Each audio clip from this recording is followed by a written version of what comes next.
Eibarko Klub Deportiboaren urpekaritza batzordearen eskutik, abenduaren 10-tik 12 bitartean egingo da Itsaspeko zinemaren nazioarteko zikloaren 28. edizioa Eibarren.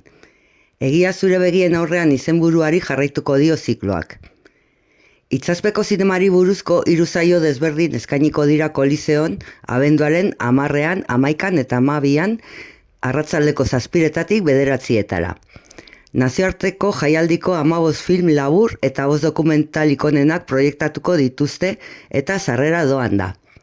Horrez gain, Zimazubera aurkeztutako argazki honenekin erakusketa ikus daiteke Koliseon goiko pisuan abenduaren 12 arte.